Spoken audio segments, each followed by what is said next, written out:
Thank you. Now I'd like to bring on Special Presenter Paul McDougall to induct athlete Roddie MacDonald. Paul.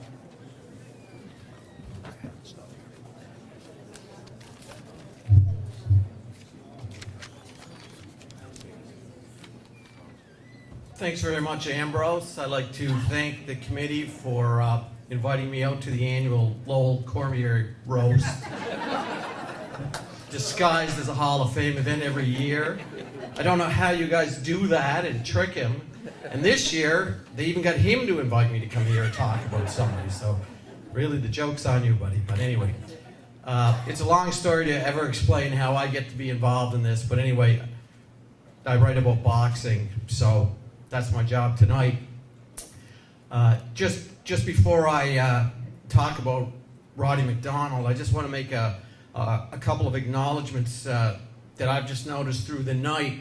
A lot of the inductees in that go back to the, like 50s and 60s and whatever, and people are using great quotes out of the newspaper about people, and you can see really nice, lively, flourishing lines that sports writers at the time wrote about, and you really don't see that kind of language much anymore in any sports writing. Really, you got to really dig deep to find some really nice lines. But we had great coverage back then in the different papers. So I would just like to acknowledge those guys, Aubrey Kaiser, Ace Foley, and them that wrote like that.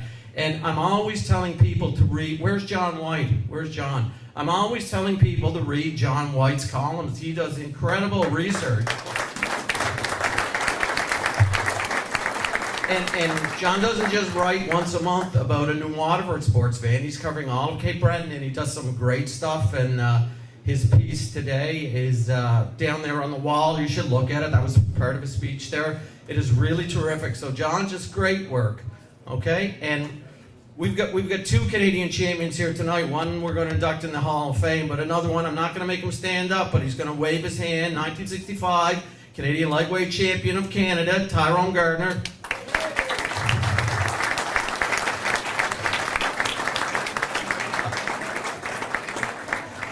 When I told Tyrone I was getting to come out here to talk about Roddie MacDonald, he said, I've got to come to that event. And sure enough, here he is, all the long ride from Horns Road, Tyrone?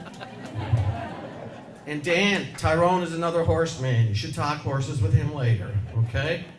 So here we go. So in 1960, Basil Beau Arsenault from Myra stepped into the ring to match fists and wits with the Waterford number 16 colliery coal miner, Hughie MacDonald. The two had recently started boxing, and this was their first fight. Arsenault won on points. He went on to win his next 6 fights, while MacDonald began sparring and training with Archie Bear Hannigan. Anyone remember him? A well-known local pugilist with a ring record of 10 wins, 4 losses, and a draw. The only fighter to knock out New Waterford's Bear Hannigan was the legendary fighting fisherman of New Brunswick, Yvon Durrell. So, Hughie and Basil fought their second time in the legendary Venetian Gardens on the Sydney Esplanade. Hannigan's training paid off, and MacDonald knocked out Arsenault and became, for a short while, the Eastern Canadian light heavyweight champion. They met again 2 months later, in a time when long stretches between fights didn't exist, and if they did, it meant you really weren't interested in fighting. Arsenault took the match on points and won all his remaining fights. Hughie MacDonald fought Wayne Fields to a draw in his 4th and final fight for a few months. Later on, he put away his fighting gloves, but he didn't put away his training gloves. So at the time, Hughie was married to Jacqueline McPhee, and they had 2 young boys, Dougie and Roddie, and a daughter, Kelly, would follow shortly. The family eventually moved to Ontario, but they never gave up their Cape Breton roots, visiting often. Jacqueline's brother, the famed piano player, Dougie McPhee. Dougie, wave your hand. Of course, still resides in Cape Breton, and I think he plays 700 gigs a year, maybe, give or take. So when Huey's boys were 10 and 11 respectively, they took up football in Ontario. The game was more suited for Dougie because he was bigger, so Roddie decided to give boxing a hook when he was 13. He joined the then West Hill Boxing Club, and he soon volunteered his dad, Huey, for trainer, since the club had recently lost their own trainer. At the age of 14, Roddie had his first fight. Over the next few years, he competed amateur. He won 5 Ontario championships, 3 Golden Gloves, and he was the Canadian champion 5 more times. He took part in the 1978 Commonwealth Games in Edmonton, and he rounded out his amateur ring record to 50 wins, 45 by knockout, and only 4 losses.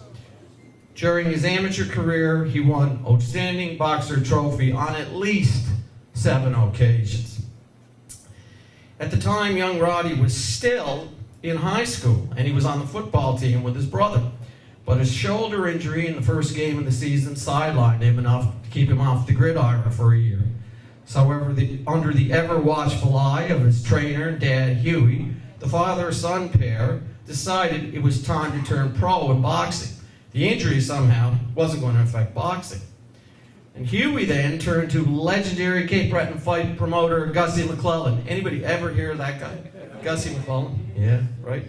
So Gussie got things rolling, and the pair came back to Cape Breton in September of 1978 for Roddie's first pro fight in Sydney against New Yorker Larry Allen, which he easily won.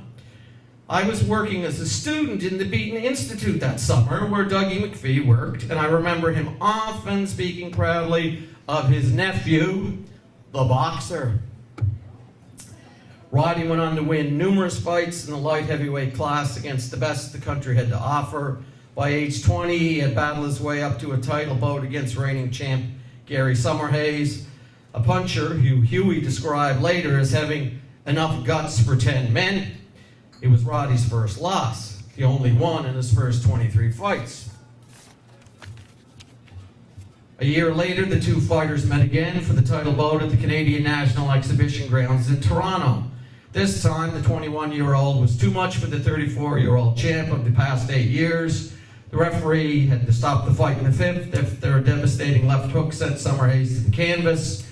The young lad, originally from New Waterford, where we stand right now, became the youngest ever to win the light heavyweight title of Canada. Sports writer Peter Moreira afterwards said, "Roddie, like Summerhays, is a rare breed of athlete who possesses not only power, brains, and stamina, but an abundance of class." Roddie MacDonald always showed this class and pride by wearing his trademark MacDonald tartan robe and trunks. He got the idea from wearing the trademark tartan trunks because his younger sister Kelly, who competed in Highland dance and won many competitions, wore a tartan dress or kilt while she was dancing. So he did the same. And she was the younger one. So there you go, for a role model, right? Roddie fought all over Canada and the U.S. during his career, including venues in Atlantic City, White Plains, New York, Chicago, Massachusetts, many times in Montreal and Toronto. He took on numerous fighters in Halifax and returned to fight in Sydney and Glace Bay a number of times. In 1987, he took on Willie Featherstone in a packed Center 200. Okay, who was there? Come on, Roddie, Willie, hands up. Hey, remember that fight? Jam-packed to the rafters. Though I've not been in a dressing room after a fight, I've been told that the greatest love and respect between trainer and his boxer, and in this case, a father and his son, was seen that night following MacDonald's loss to Willie Featherstone. It's a moment not witnessed by many. Roddie finished his pro career with 40 fights, winning 29. Approximately 80% of the victories were either by KO or TKO. He took the Canadian title a second time, won the Continental American title, fought for the World Cruiserweight title in Halifax against Marvin Camel, losing by a 5th round TKO after a rather controversial low blow, still disputed to this day. To my knowledge, he's the only Cape Brettoner to have fought for a world title. During his career, Boxing Ontario named its junior development program after him. That's all of Ontario. Their program was named after Roddie MacDonald. Always in his corner, Huey MacDonald was crucial to his son's success. Speaking prior to a fight about when you're ready for a certain opponent, Roddie said, "I'll leave it up to my dad's judgment. If he thinks I'm ready, I'm ready." Tonight, the Waterford and District Sports Heritage Hall of Fame is ready to give their native son his due. Welcome, Roddie MacDonald, husband, father, 4 times over grandfather, boxer, and the tartan terror of New Waterford.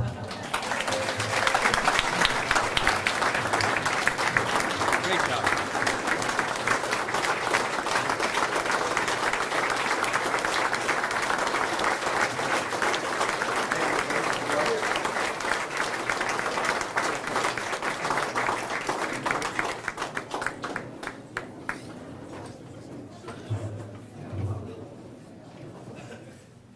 I'd like to thank you all very much. I'd like to thank the committee for nominating me. It's a real pleasure, especially be nominated by your hometown. In all the awards I've ever won, this is just so special. Thank you very much.